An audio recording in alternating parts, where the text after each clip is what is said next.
So now I am in Kenya.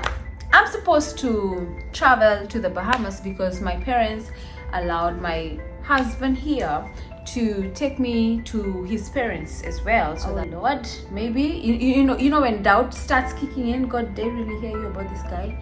God, what's going on? God, or you probably don't want us to get married right now. God, is there something you're waiting for? Or I had so many questions in my mind, and trust me, that was one of the most difficult waiting moments of my life.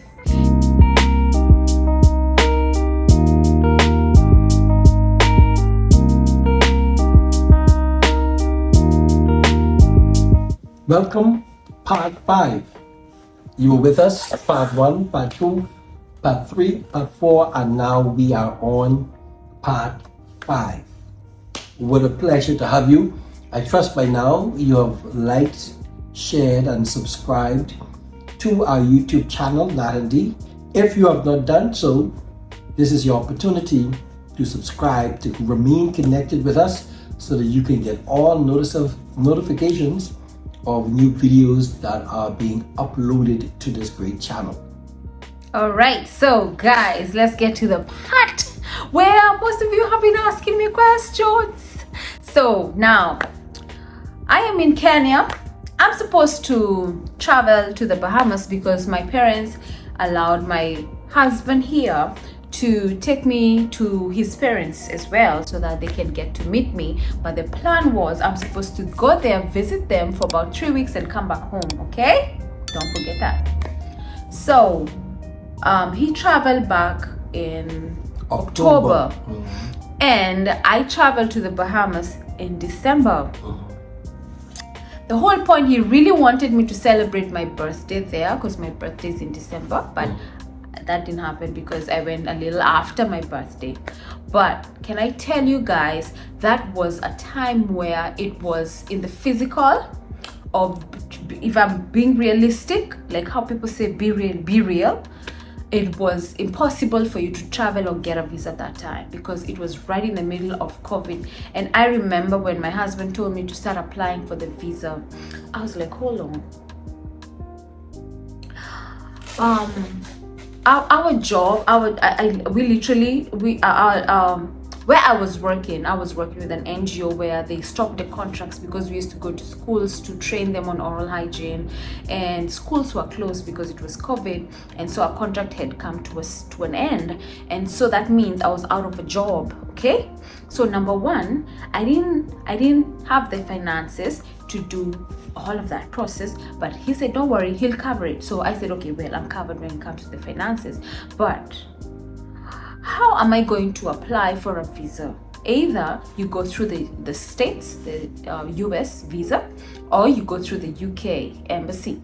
And so I just thought through the process, and I knew that getting a US visa, especially as a single person, and if you don't have anything really on your name, like a piece of land or something, or you don't have a child, you don't have anything that will cause you to come back home, in most cases they will deny you. Now I said I'm still gonna try, but when I went to look and see the next appointments, oh my God, before I even looked, I remember one of the agents who's do visas for people, they told me they are extremely fully booked for their interviews, appointments, and the next appointment was like towards the end of the following year. I was like, wow, God, is this really gonna happen, or is this a dream that ain't coming true?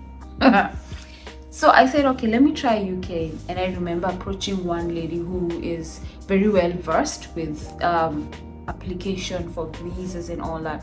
And truthfully, with all honesty, she told me, my dear, you know that this is not a good time to try and apply for a visa, and I don't want you to waste your money because right now we're right in the middle of COVID. In fact, the UK embassy is closed right now. So I was like, oh Lord, maybe you know when doubt starts kicking in, God, they really hear you about this guy? God, what's going on? God, or you probably don't want us to get married right now. God, is there something you're waiting for? Or, I had so many questions in my mind. So I remember I just told my fiance then, he was my fiance, I just told him, not really fiance, he was just my boyfriend, because we were not engaged yet. So I just told him, you know what, I actually, I think let me try to get a job. Let me try and get a job, because I don't know when the embassies will open. So I remember starting to apply for jobs and what's not. And I remember one of the jobs calling me and telling me, hey, come for an interview. And I went for the interview and I passed the interview and they told me come back Monday. Guess what? I called him and told him, they said I should come back Monday. Guys, when I went on Monday thinking that I'm going to go and start the job, the man told me they changed their mind. Let me give them some time before they decide to hire someone in that position and what's not. They gave me all kind of excuses. And I was like, hold on, what's going on here? I thought I just passed the interview and I was so excited, man. I was so dressed up to go and start my first day. But apparently that didn't work for me. And so I was disappointed, honestly, because I was like, God, what's going on? Nothing is working. Embassy's closed. You don't want to give me a job. So what do you want me to do? Just stay home? All right. So I continued to pray. And I remember the following month, the Lord told me in that same October, when my husband traveled back, the Lord told me I want you to enter into a fast the whole of November. It was like a Daniel fast, but not for 21 days, for 30 days, like whole of November. And I remember I entered into the Daniel fast for the whole of November, and I was just praying and fasting and, just believing God for open doors and what's not. And in the beginning of November, they opened the embassy. I don't know if I wouldn't really know how long it was closed, but I remember when I went to check back to see if the embassy opened, I found it open. So I'm not sure exactly when it opened prior to the last time I had checked, but I know when I went back it was open. So I said I gotta move fast. So I went and started doing the application, and I remember I didn't want to go back to my friend because, mind you, I didn't even tell my friend I'm the one who's applying for it. I just told like someone is interested, So I didn't tell them because I didn't really want to put this thing out there yet. Some things you gotta do them in the secret. You don't want to expose everything prematurely to people. I hope you learned that. Don't expose things prematurely to people because you don't know what's happening in the spiritual realm. So you gotta be careful. So what I decided, I had never applied for a visa before, but I decided I'll go online. And the same people who's applied for visas, they're people like me and they learned. So I went and started doing the application myself. And I applied and I filled in all the information they needed. I followed the whole protocol and process and what's not. And thank God they had a spot for an interview in December. And so after finishing the whole application and paying the fees and what's not, I remember I put in, it was a long, tedious process, my goodness, because this was my first time. It was so tedious because most of the things they were asking for are documents that I had to go and try get from the government offices and what's not. I needed more backup when it comes to financial whatever. I mean, all those kind of things that they ask for. And I remember, and if, by the way, if you guys want me to do a video of the whole process of that later on after we finish how we met, I can try remember and gather the thoughts and put them together and share a video about that. So I went, I finished the whole process and I booked an appointment, and I was waiting for my appointment date. Now, let me tell you something, guys. On my appointment date, I had booked I knew I'm going to use a specific car to take me there. That car, something went wrong with that car that morning. Okay? I think that was my dad's. Was it my dad's car or a friend's car? I can't remember, but I think it was my dad's car. And that was my dad's car. And something went wrong with the car in the morning, and so I had to ask for either I take a public means or I take an Uber. And so I thought to myself, probably an Uber will be faster. And mind you, I had a time that they expected me to be at the interview, and because I knew I had a car, I really didn't go extra early. But when that happened and I had to call an Uber, then I entered into the car and we got in town. Those who know Nairobi town, you know how the traffic is in the morning. We got in town at a good time, but guess what?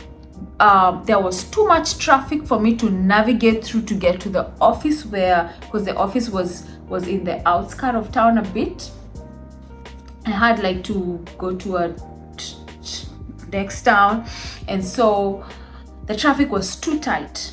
And I told this Uber driver, I'll just take a motorbike because a motorbike can navigate through the traffic. I took a motorbike, and guys, the office where we were supposed to go, we thought it was another office, and we went to that place. When we got there, they told us, no, this is not where they do interviews. They do interviews on the other side. Oh my goodness. And at that time, I reached that place at the exact time. But now I knew I'll be late because they're telling us this is not the place, it's the next place. So I spent more money paying an Uber, paying motorbike to take me there, paying him again to take me to the next place, and I still got there late. I said, Lord, I'm late. I don't know how this interview will go because I'm already late. But I said, anyways, I'll still go. God just help me. So when I got there, the first question the lady asked me, are you serious you're coming for a visa interview?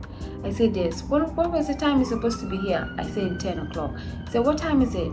Was it 10 or 9? I think it was 10 o'clock. I think it was about 10, 15, 10, 20, about that time. So the woman said, you're coming late and you expect to pass. Anyway, give me your passport. So they started scanning everything, and then I remember you either you were supposed to scan your own documents or let them scan it for you. Mind you, I had scanned my own documents, but just to be on the safe side, not to make another mess. In case I had messed up, I just paid again for them to scan for me again. That was a 3,000 shillings gone again. But I said, anyways, they're also trying to see if you really have the money that you say you have for you to travel. Understand? So if 3,000 is a problem to you, how would you convince us that you can travel and you don't have 3,000 in your account right now? So after that, I went and sat down, waited for my interview. It was about 5 minutes. It wasn't nothing long. Just asked me a few questions, took a picture, After that, I left, and they told me they will inform me when the results are out. And I remember someone had told me they take about 2 to 3 weeks, and so I was waiting, and after the 21st day the results were not out yet.